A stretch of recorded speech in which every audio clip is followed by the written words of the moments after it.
with a couple of fellows who are running for mayor of New York, and it centered around their views on how to handle the homeless situation here in New York. And I, speaking from experience, because I had been homeless. In fact, when I first moved to New York City in 1992, I was pretty okay. I was staying with a family friend, and she decided. Then she decided to sell her house in Forest Hills and moved down to Texas to be closer to her daughter. And that set me on what I termed my tour of the boroughs. And, here, let me see if I can, let's change that over. Cool. Now that Spreaker is just a mess today. That set me into several years of touring the boroughs. Found a place in Staten Island, and I was there for a couple of years. And then shit happened. I lost my job, and I ended up squatting in that apartment for as long as I could. I got caught. And that actually started me on a bizarre situation of finding a place to live and losing my employment. And then as soon as I lost my place to live, I found employment. I became employed again. This went on for like 5 years, the first half of this decade. And I avoided the shelters like the plague. I slept on the trains I tried to sleep on the trains. Then it got a little weird, and I stopped that and proceeded to become extremely sleep deprived because when you're homeless, it's really hard to sleep anywhere. And I also meditate. And and in New York City, if you close your eyes, it's even if you're in a public space, a public-private space, security presumes you are sleeping because your eyes are closed. And let me tell you, sleep deprivation is not fun. So I was working, and the people I knew, the people I thought were my friends, did not want to take the nearly $700 I was spending at Starbucks to let me sleep on their sofa, and shower at night. Even my boyfriend wasn't man enough to take me in, even if it was just a couple of nights a week. Kind of eye-opening to realize that somebody who professes love to you couldn't give a shit about you living in the streets because he's a narcissistic bastard. Welcome, Ellis Kantz, and ready for a go. And the reason I'm giving you all of this background, I ended up in a drop-in shelter because I really needed a place just to sit down and chill. And this drop-in shelter, you could come and go as you please. It wasn't like a shelter here, where you need to be in at a specific time or have permission to be out past that time because you'll lose your bed if you don't. I called one shelter, and I was actually informed by them after telling them that I work, not making enough money to afford a share, and that I am dealing with the effects of a traumatic brain injury. And their response to me was to quit my job and they would get me on disability. That is when I realized that, at least in New York City, the homeless advocates, the people running the shelters, are not really interested in solving the issue. I don't know how it is, where you are, where you live, what state you're in, but here it's an industry. It's a vested interest. And the reason, hi Ricky May, and the reason I bring this up, again, is that two of the candidates running against Mayor de Blasio have their own ideas about how to handle and solve the homeless situation. And frankly, I will be just talking with them individually on another program. They will be pre-recorded because I fully believe that the conversation will go past the 1 hour that my show is. One candidate wants to do this. Hello, the rain 51291. So he calls New York City Life Centers. And he envisioned these to be multifaceted, which is awesome. Rehabilitation services, mental health counseling, job training. But that only works if the people you hire are willing to let it work. I was in a shelter that had social workers, but like hell if we ever actually talked with them, or they actually set up appointments to talk to us about how we were going to deal, what we would do once we were out of the shelter, work, and whatever else, for those of us who were capable of holding down a job, as I was. In fact, the shelter I was in, I was working. And I would get up and go to work. I work weekends. I would get up, go to work. On the weekends, I could walk to work. I could and walk back. And there were a lot of people that just, it's really... some people are not capable of working. There was one woman there who had her head massively fucked up by drugs that were slipped to her. And then there were just some people that just were, in my opinion, capable of working. I mean, I'm brain injured. I am ADHD. I have suffered with major depression, but I hold down a job because I can. I'm not going to scam my way onto disability because I was actually making more money working. And I'm still making more money working than I would be on disability. So, again, going back, these, good ideas. The fellow candidate who has this New York NYC Life Center concept is also in what I have termed doing homeless tourism. I mean, he is, or cosplaying homelessness. He is spending a week homeless down around in the financial center, probably where he actually does live. And he posted an image photo of him at the Park Place Hotel. Yeah, right. You're homeless and you're staying and they're letting you camp out at their hotel. No. So I was chatting with him back and forth via Twitter, and he won't go into a shelter. He won't do the shelter thing. He really isn't doing anything to actually understand in his, what it is really like to be homeless. Being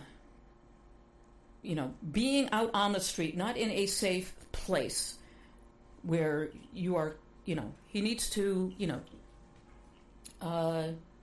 was complaining that he had gone 36 hours without eating. Well, dude, if you want to understand what that's like, then you find a soup kitchen where they will serve you breakfast or serve you lunch. Spend a night in a shelter to understand what it is like, what veterans will not go into shelters because they are so unsafe. And there's several reasons for that, and it's has a lot to do with the fact that you have some very severely mentally ill people in the shelters. You also have some individuals with criminal records, or they're addicted to something, and the folks that run the shelters they don't have a license and a bond, so they can't touch anybody in the shelter. I know this as a fact because in the shelter I was in, 2 women got into it, and we, the other residents, had to break them up because the employees couldn't touch them. because it would be assault. And if you don't quite get that, then what I'm going to suggest is just watch Steve Wilkos or Jerry Springer, or and watch what happens when some folks are, get into it and they get physical. You will see one set of security people get in between them but not touch them. And then you will see the guys who will physically restrain the combatants.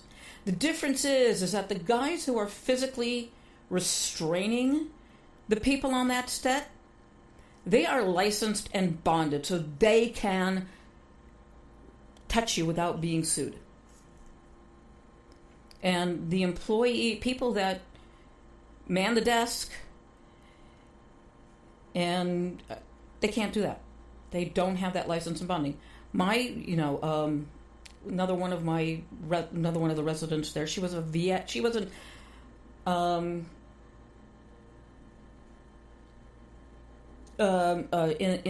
she's a veteran.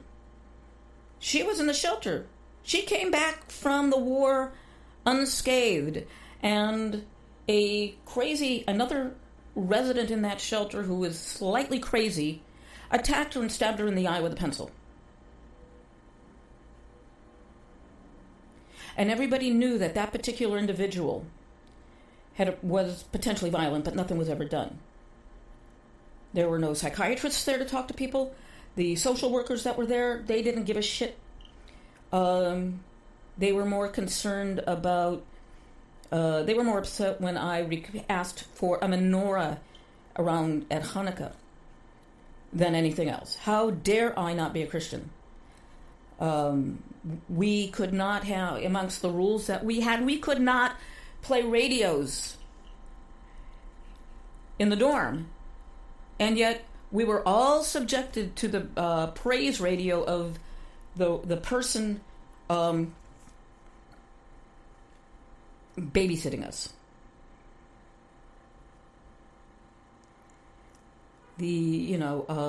It was bullshit. And I'm calling bullshit on these two guys. And the other candidate, his idea of dealing with homelessness is okay. It's dealing only, at least as far as platform says, only with the families that are living in shelters. I cannot argue with that. I am going to piss off a lot of people because what I'm about to say is not all that progressive or liberal or what the fuck ever, but I think there should be a hierarchy of what would be the proper word for it?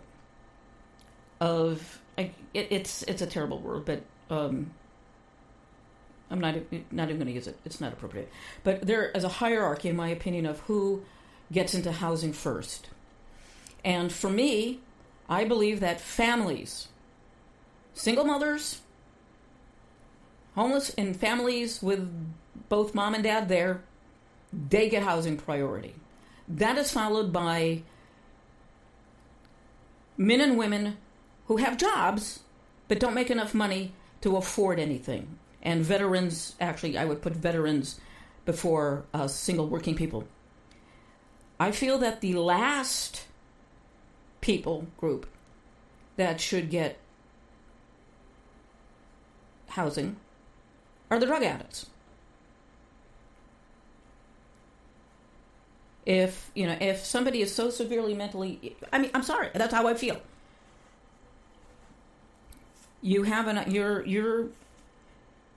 If you are offered, that's how I feel, and I know that's really disgusting and everything else. That's not very compassionate, but that's how I feel.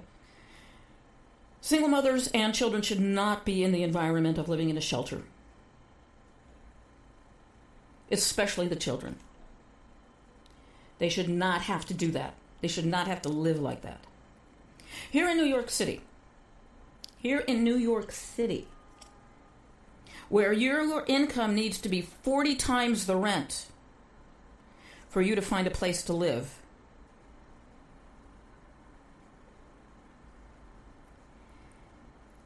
homeless men are more entitled to shelter than women. Yes, there's more men who are homeless. But my experience was such that I was actually told by a cop that, hey, we could always like drive you to the ass into the Bronx and drop you in front of the shelter. Now, we don't care if you go in or not, but we're just going to leave you there.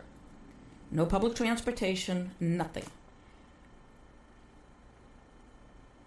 I have yet to hear of this city housing homeless women in hotel rooms. It's all male. Homeless Jewish guy, you can go to at least one synagogue in Manhattan and get shelter. But not if you're a homeless Jewish woman. I'm pretty sure if you're Christian and male that you can get a night's sleep in the sanctuary, but not if you're a female. I mean, even homelessness is sexist. And that is what stinks about a lot of these proposals. Both of these candidates have no idea. No idea. They can't imagine what it would be like to be female and homeless. Well, you can always turn a trick if you want a bed for the night. But, you might end up dead. Sleep on the subway, you get groped. So what do you do? Fortunately, because I worked, I was able to go into most places overnight. Kinko's and all that. Excuse me, they're not FedEx. And because I walked in with, my laptop and everything, I was given slightly more leeway for nodding off. But I'd also tell them to wake me up if I nodded off. And when the weather was nice, I could always drag my rolling briefcase into the park, lie down on the lawns, and take a nap.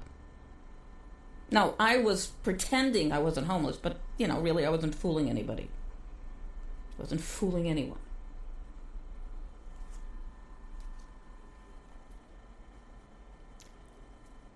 And then it's sad that the people that are supposed to help the homeless really don't want to. That's also been proven. With all this flap over voter identification, ID. The one group I never heard from speaking out against the idea of voter identification were the homeless advocates. Because if you don't have any identification, you can't get your social security card. And if you don't have ID, you can't get a copy of your birth certificate to prove citizenship and identity.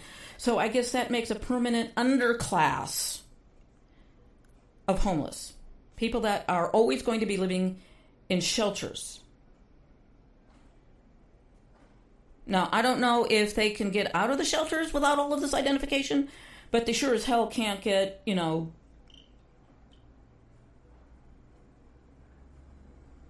can't prove they're citizens. They can't, what are they? Do they go around life as American citizens, yet considered undocumented, because they cannot prove their identity, their citizenship?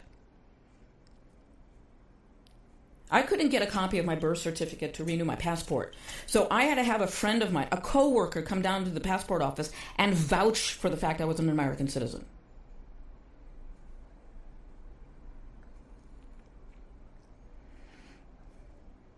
So that's how that goes.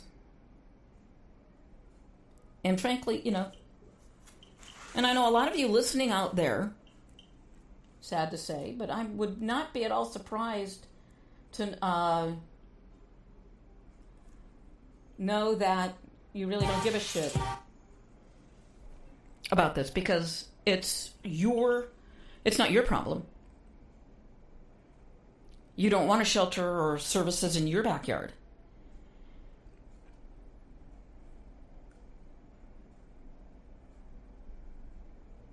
So where do you want homeless veterans to go? Where do you want people like me who are, like I was, who have jobs but can't afford to pay rent anywhere because we're not paid enough? Think about this. Again, in New York City, if you want to rent a $3,000 a month studio in the ass end of Brooklyn, Queens, or the Bronx, you need to be making 40 times that, or $120,000 a year.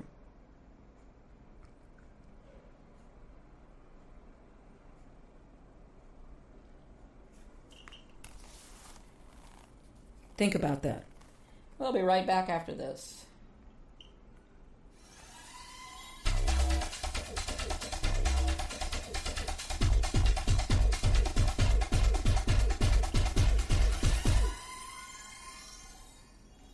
Hi, it's Tom.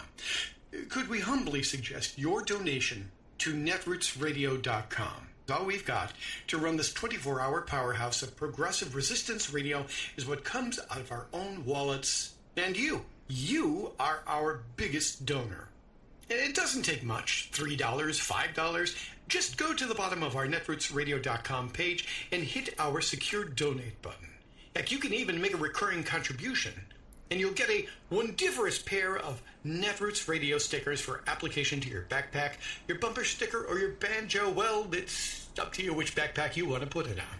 So donate what you'd like at the bottom of our netrootsradio.com's homepage. Because you are our biggest donor. netrootsradio.com. Together, we are Resistance Radio. And welcome back.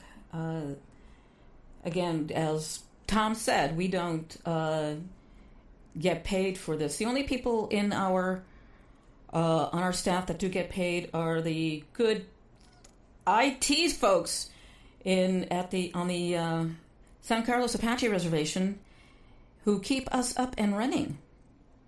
We are American made in it. Let's talk a bit about resistance. What does that actually mean? Does it mean just, do the feudal I'm mad as hell as I'm not going to take it anymore? For a lot of people? Are you out in the streets? Are you registering people to vote, encouraging them to vote? Do you know more about the Bill of Rights than the Second Amendment? Because a lot of people seem to think that that's it, that there's only two amendments. The first and the second outweighs the first, trumps the first, no pun intended. Well, the domestic terror attack that took place at the Route 91 music festival in Las Vegas actually violated people's rights, the right to peacefully assemble and the right to be safe and secure in their persons. That's the First and the Fourth Amendments. And I am personally getting really sick and tired of these teeny tiny group of people who own 3% of the American population, own almost 50% of all the firearms, civilian firearms in the nation. Might be a little bit off on that percentage. And between them and the NRA,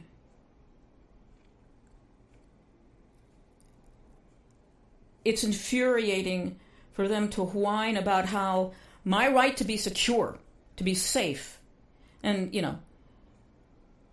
is worse than, is just horrible. I mean, when you hear about,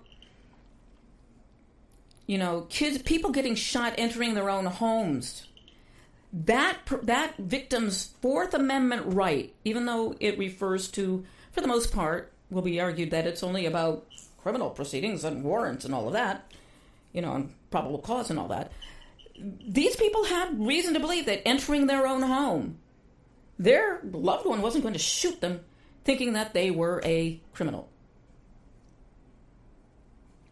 The 558 people that were killed or injured at that festival, they went to that festival to enjoy their constitutionally guaranteed right to peaceably assemble and their constitutionally guaranteed right to be safe in their persons. And one little asshole who bought 11 guns in 1 year and didn't seem to raise any suspicions, but then again, where this person was living, stockpiling firearms is common. In fact, the guy who sold him some of his weapons, was Cliven Bundy's bodyguard. Now, for those of you who don't know who Cliven Bundy is, he is the rancher who had a standoff with the Bureau of Land Management over his unbranded, feral, starving cattle and the money that he owes the Bureau for grazing rights.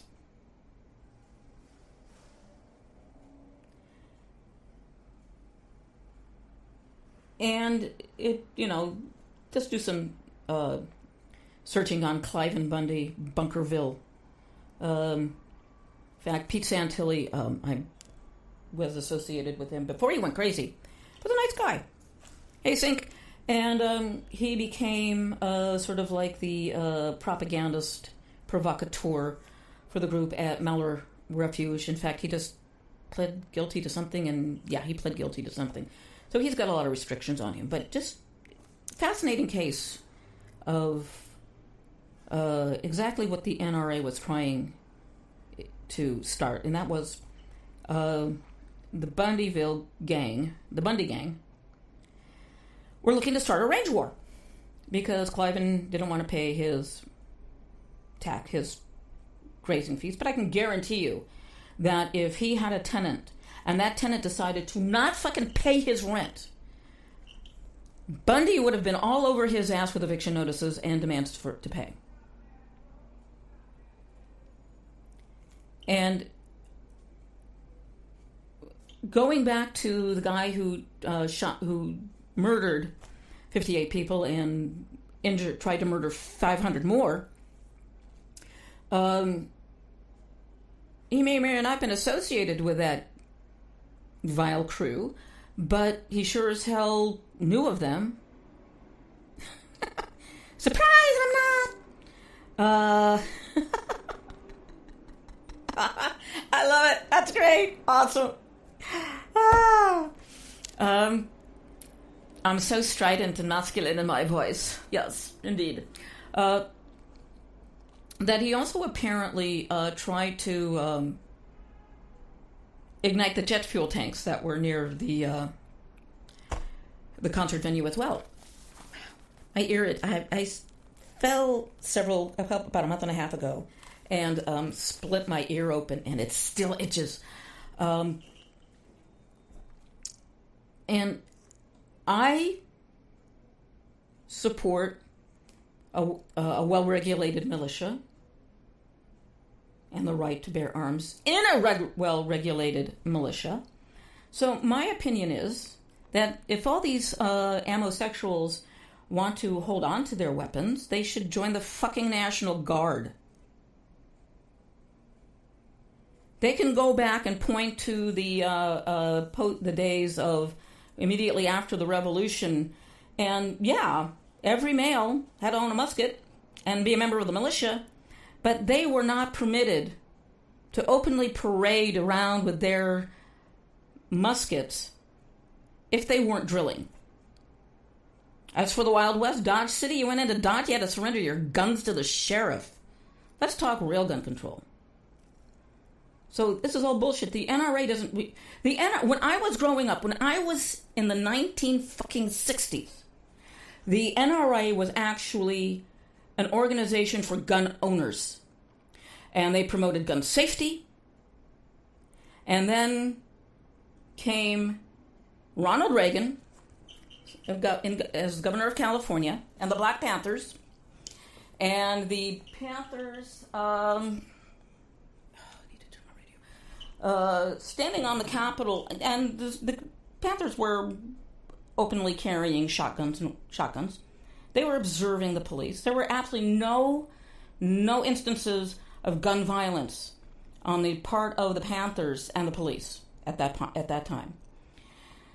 And nobody ever even blinked about a group of black men and women, calling themselves the Black Panther Party for Self-Defense, openly carrying firearms until they stood on the steps of the California State Capitol with their shotguns.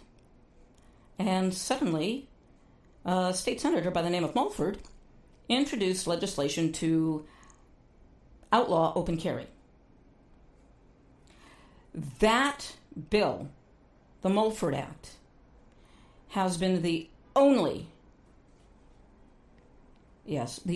piece of gun control legislation that the NRA ever backed.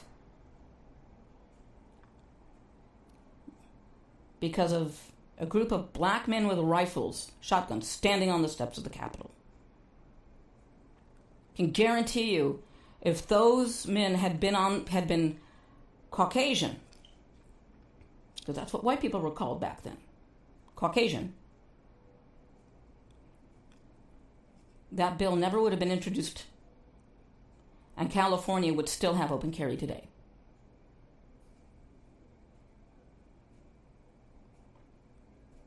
And that brings me to the SHARE Act, which is a 48-page bill, and and it covers hunting, and what you can and cannot do if you're a hunter, federally, and the animal species it protects.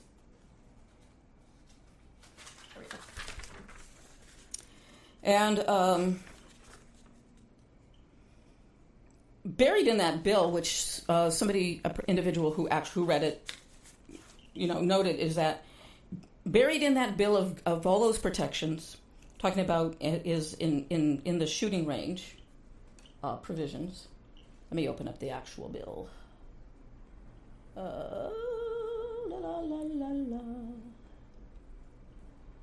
All my files are PDFs.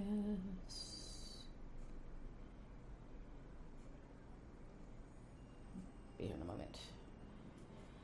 See, Ricky, why are you continually, what's happening? Is your,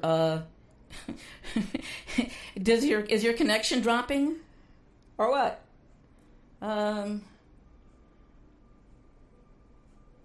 Just going to give you some nice music while I look for this.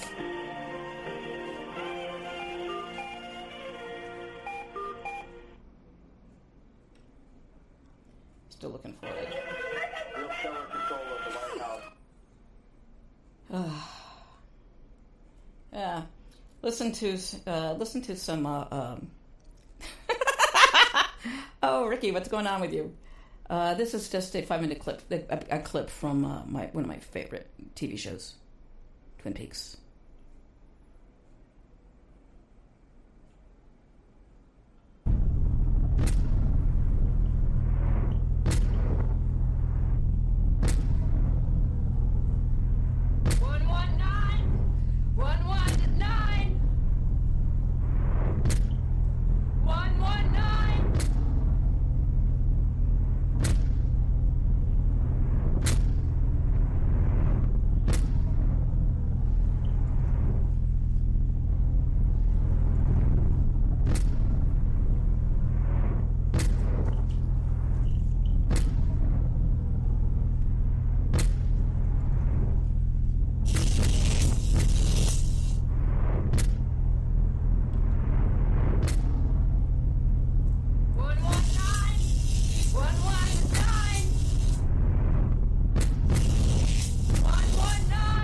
MK Ultra Project Subproject 119 was the foundation of all non-lethal weapons programs currently active and included a summary of 5 areas, one of which was entitled techniques of activation of the human organism by remote electronic means. These are the very aspects that Dr. Jose Delgado had perfected in the late 1950s and early 1960s. Techniques of activation of the human organism by remote electronic means. Yeah, I thought that was just a full clip from Twin Peaks. I'm sorry, that seemed to be somebody who's kind of conspiracy-minded. Kind of like me right now. This memo was dated August 17th. Oh, God. Fucking hate this. Let me see if I can find it here. My recent items. It's not there. Damn. Dudes. I can't find it. But buried in the act, in the provisions regarding shooting ranges, is a note about noise suppression and or silencers. According to people who use them, it's only to protect the hearing of the guy firing the rifle on the range. Well, then shouldn't you also be wearing ear protection as well? And if you're wearing ear protection, kind of like noise canceling, kind of like my headphones here, then that shouldn't affect my hearing. And if you're firing on a gun range, then you should be mandated to wear these. And if you're too stupid hunting to not wear, noise canceling headphones, well then, what can I say? You're stupid. So they want that would permit noise suppression devices for rifles. By the way, Donald Trump Jr. did a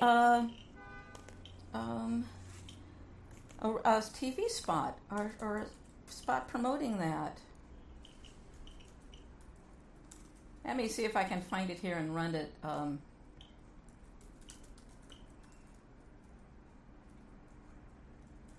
we are. See.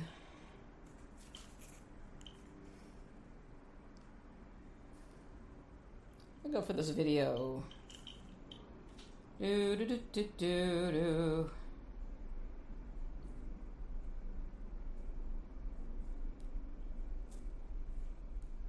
Got here Trump Jr.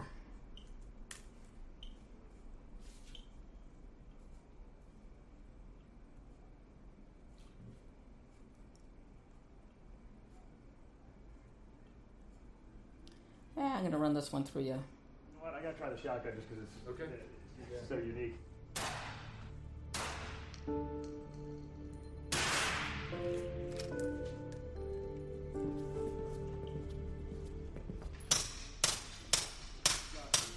He's now firing a noise suppressor with a out of the pistol.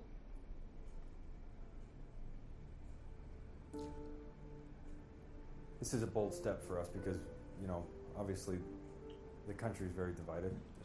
And so as a company, it's sometimes dangerous, could be dangerous to take a political stance, especially in this election. But the fact of the matter is that there's no better person than your father to protect our Second Amendment. And so I really wanted to just kind of get in here and frame a narrative that we can stand behind and that we can try to get the people that love firearms. Yes, frame the narrative. And by that he means he's talking about present this in such a way that people will accept noise suppression devices, not just on shotguns, but on pistols as well. Legally have them on pistols. Now, in the video that I was streaming, hopefully you could hear that, streaming that audio from, Don Jr. was not wearing protective ear protections. He loved it. The guy who owns this was recorded in last year, and he feels framing it. How are you going to frame it? Frame it in such a way that it will be palatable. If it's only for the range, I have no problems with noise suppressors being used on the gun range, the firing range. But they fucking stay there, and that's the only place you can obtain them. Putting them on your gun or your rifle for using anywhere other than a range, make it a felony.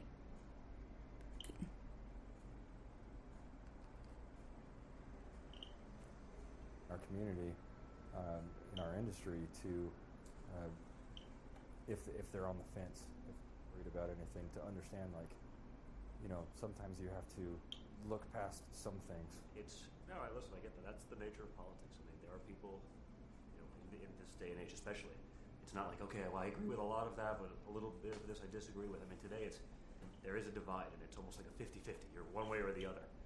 And I think that's what's been... See, that's how they're framing it, as a 50-50 divide, ignoring the fact that the majority of NRA owners or members want some form of gun safety. That's how we reframe the discussion as gun safety. Learn how to use the fucking weapon. The NRA doesn't want you to have that. Doesn't want you to know how to use it.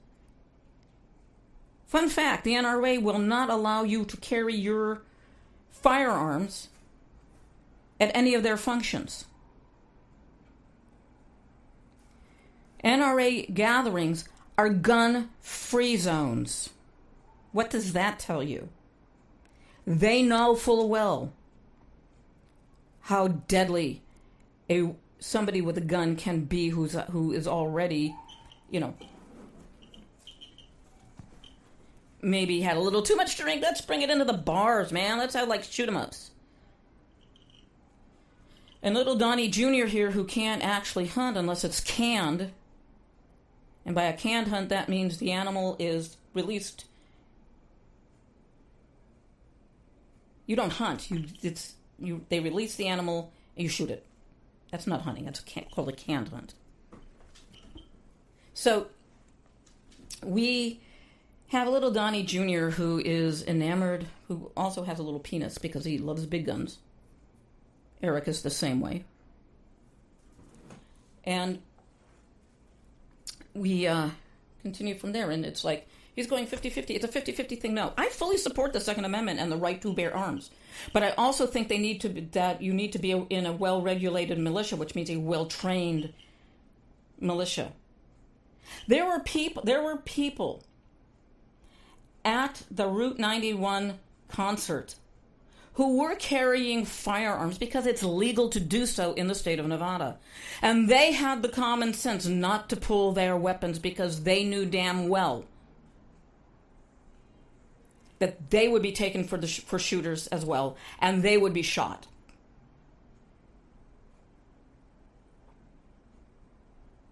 So the good guys with the guns have common sense, and they know damn well they're not, not to, insert themselves into something that would get them killed by police or by another concert goer who is also carrying. Now, maybe that is what the terrorist wanted was chaos, and have people shooting each other, which when you consider it is really rather nefarious, devious. But again, people don't care. See, because the last spate of mass murders, domestic terrorist attacks, were perpetrated by Caucasian males, with the exception of the domestic terrorist and at the Pulse nightclub, nothing will get done. Nothing is ever going to get done. Nothing was done after JFK was assassinated. Ronald Reagan said assault weapons weren't needed, and the Brady Bill was passed, which is the assault weapons ban. George W. Bush let the Brady Bill expire, that ban expire.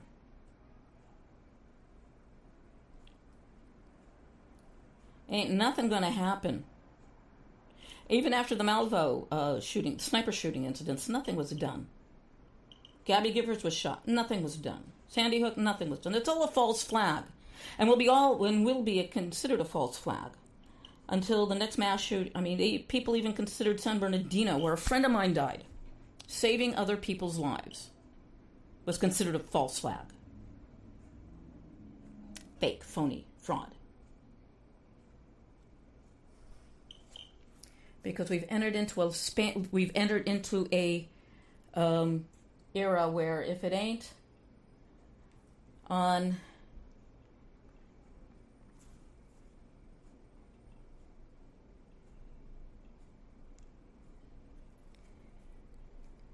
where the first set of information released in the ensuing chaos of a mass domestic terror attack shooting is the truth. Everything else after that is the cover-up.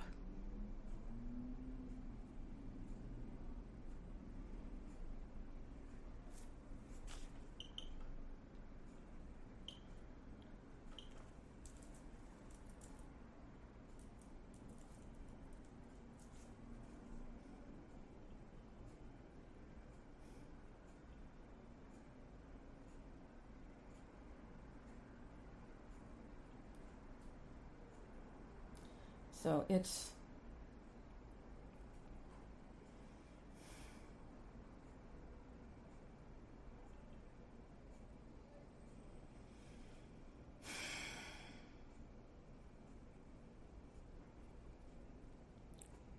frustrating. My oldest nephew is a teacher in the Mount Diablo Unified School District. And one of his colleagues is one of the people that was shot and wounded at that concert. By the way, the Mount Diablo Unified School District is in Northern California. It's in the San Francisco Bay Area.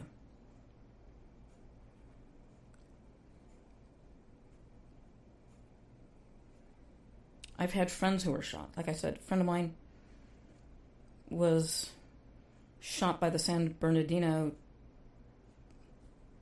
shooter, saving other people.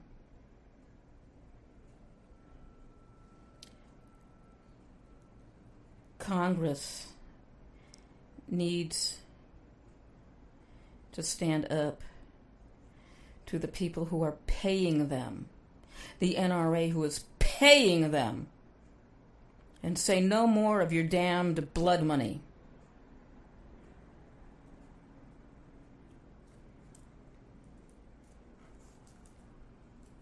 Blood money.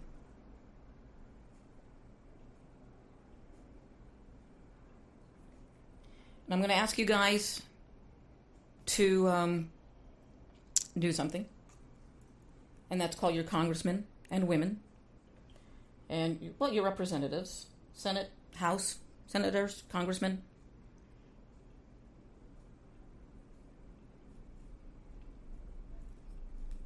And,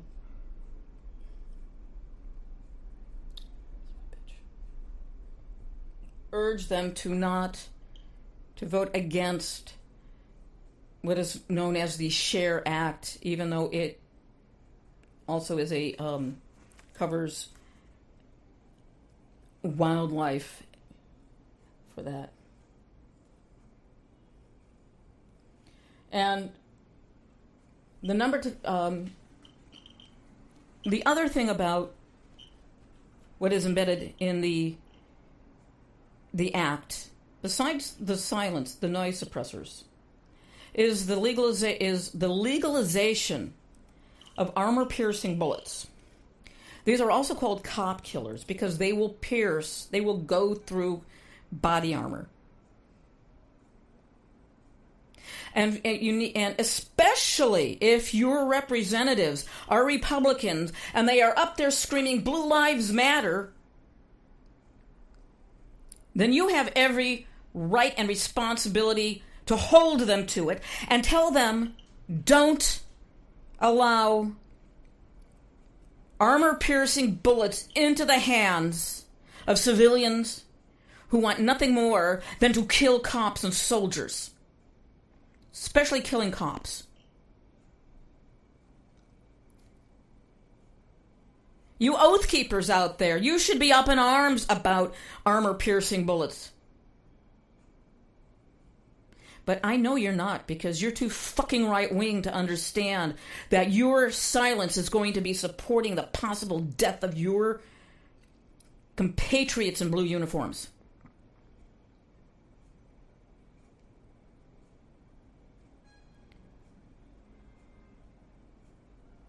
Blue Lives Matter? Then oppose the SHARE Act.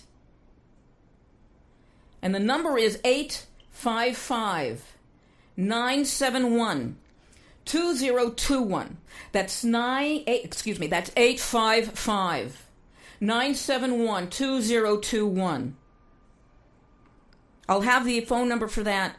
I've got this thing shared all over the damn place.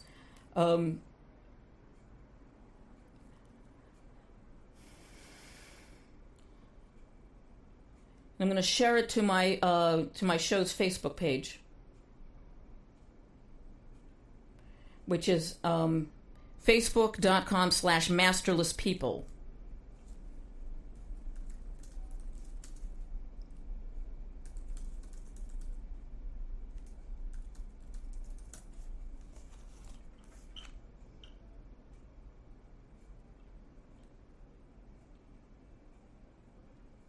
Because I'm not going to let some little motherfucker, or actually pig fucker, animal fucker, bestiality, enthusiast, some guy who would rather stick his dick inside the barrel of a gun and get off on it, to deprive me of my First Amendment rights to peaceably assemble and petition, and to be safe, secure in my person, paper, and properties. No way, no fucking how. And as Americans, right, Republican, Democrat, Independent, Green, Democratic, Socialist, gay, straight, bi, questioning, queer, transgender, Christian, Muslim, Buddhist, Taoist, Shintoist, doesn't fucking matter. American citizens, we need to stop with the bullshit Norman Beale of screaming out the window that we are mad as hell. I'm not going to take it anymore. Because that's what corporate America wants you to do. And exercise your constitutionally guaranteed rights to assemble and petition. And if your representatives are too chicken shit to face you, then what you need to do is make sure you're fucking registered to vote, and in the upcoming midterms, vote their asses out of office. Because I am certain there are plenty of Republicans, not the right-wing extremists that have hijacked the Republican Party, who are just as sick and tired and nauseated and disgusted by how the GOP in Congress, in the House, has taken blood money from the NRA and then allowed them to be fucked up the ass and say, thank you, I'm going to do it again. I'm going to do whatever you fucking want. You want crazy people to have, let's, get small, get large. Now, I understand when you're being shot at, the idea is to make yourself as small as possible, make yourself as small a target as possible. You roll up in a ball to make yourself as small as possible. That is what the little idiot was saying about getting small. But sometimes you can't do that. Sometimes you're not in a position to do that, because if you're at an open-air concert, some dude in a building 32 stories above you, he's just going to be shooting. You're going to get hit. Doesn't decrease your possibilities of getting hit from a sniper 32 stories up where you have no cover. And it's always Second Amendmenters, amosexuals, love their guns until they actually are confronted with the effects of gun violence. Like the guitarist for the artist who was on stage when the shooting began. He was a big supporter of the Second Amendment and the unfettered right to own firearms. Because up until that moment, he had never actually seen what happens when somebody is shot. And on that note, ladies and gentlemen, I'm going to ask you to stay tuned for Katie Klaubathisch and Katie Speaks here on netrootsradio.com.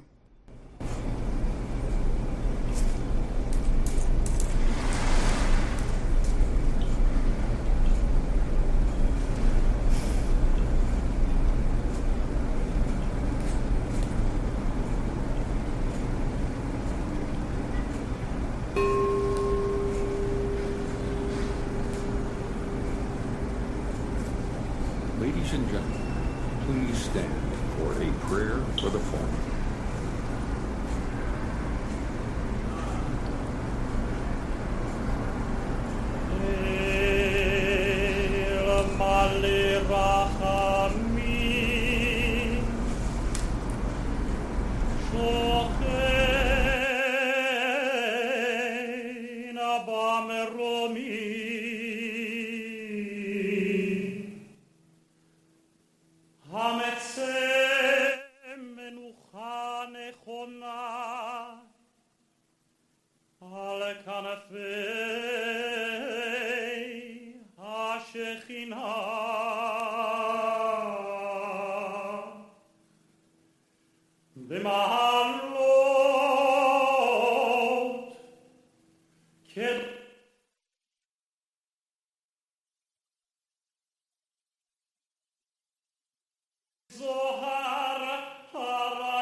This is Cantor Ari Schwartz singing a prayer, a Jewish prayer for the dead, for the fallen.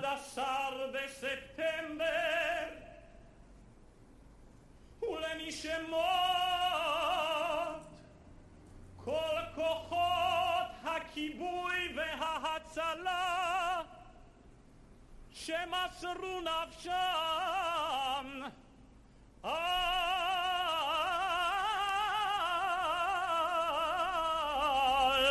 על קדושת השם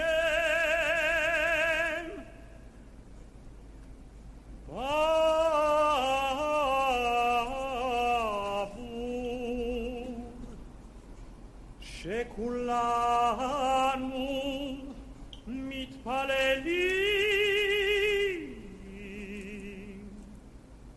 לעילוי נשמותיהם. לכן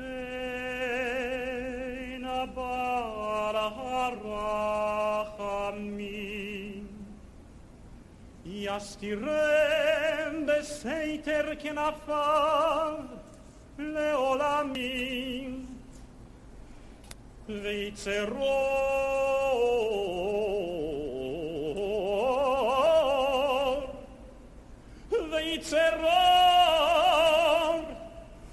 בצרור החיים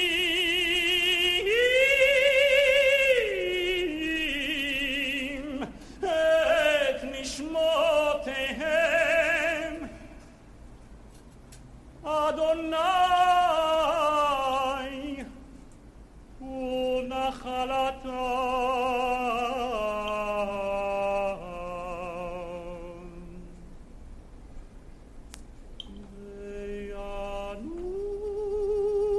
וינוחו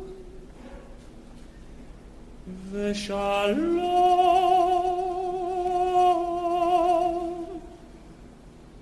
על משכבם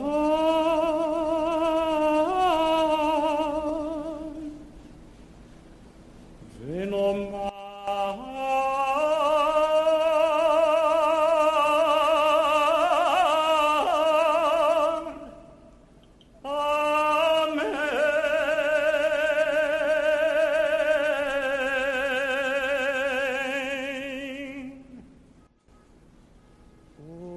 עושה שלום במרומיו, הוא יעשה שלום עלינו ועל כל ישראל, ואמרו אמן. יעשה שלום, יעשה שלום, שלום עלינו ועל כל ישראל. יעשה שלום, יעשה שלום, שלום עלינו ועל כל יושבי תבל.